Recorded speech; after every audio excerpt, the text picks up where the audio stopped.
मोठासा bunker buster bomb अमेरिकेनं इराणच्या विरोधात वापरलेला आहे आणि इराणचं हे वित्तीय पातळीवरती नुकसान होतंय, त्यापेक्षा कैक पटीनं नुकसान हे जीवितहानीमुळे होत आहे।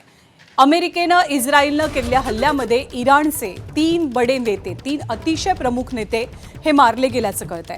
इराणचे संरक्षण प्रमुख अली लारिजानी यांचा हल्ल्यात मृत्यू झालाय। इस्रायलच्या दाव्यानुसार हल्ल्यामध्ये अली लारिजानी यांचा मुलगा अली रजा बियाद याचाही मृत्यू झालाय। अली रजा बियाद हे इराणी काउन्सिलचे उपाध्यक्षपदी विराजमान होते, पण त्यांच्या मृत्यूबाबत इराणनं अधिकृत माहिती दिलेली नाहीये।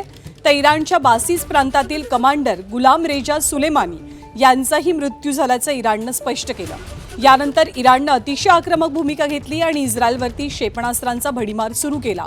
त्यामुळे लारिजानींच्या मृत्यूनंतर सुद्धा ही कारवाई काही थांबवली जाणार नाही असा स्पष्ट संदेश इराणकडनं सध्या तरी दिला जातोय।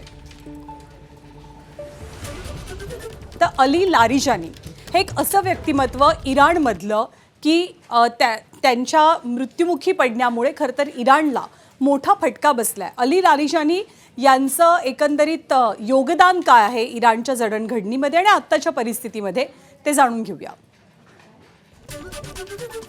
खरं तर लारिजानी यांच्या मृत्यूनंतर सूत्र कुणाकडे जाणार याची जोरदार चर्चा आहे। अलीकडे सर्वोच्चपदी निवड झालेले मोज्तबा खामेनी यांच्याकडे लारिजानीनंतर सूत्र जाण्याची शक्यता आहे। राष्ट्राध्यक्ष मसूद पेझेश्कियान यांच्याकडे सूत्र जाण्याचा अंदाज व्यक्त होतोय।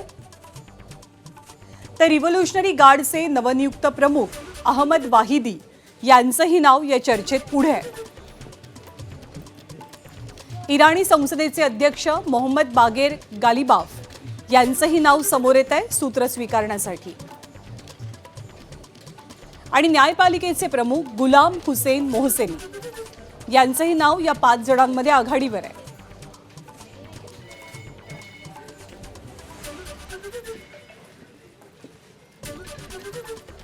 तर लारिजानी यांच्या पाठोपाठ इराणच्या महत्त्वाच्या नेत्यांमध्ये आणखी एक नाव जोडलं गेलंय ज्यांचं निधन झालंय किंवा जे मारले गेलेत या हल्ल्यात।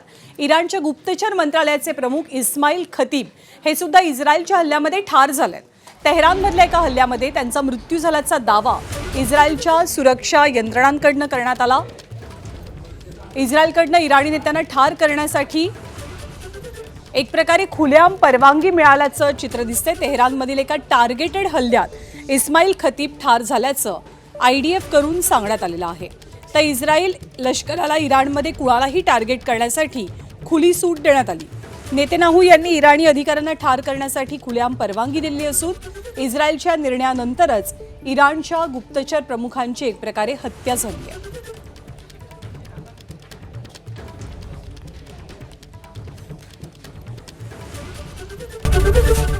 ABP माझा, उघडा डोळे बघा नीट।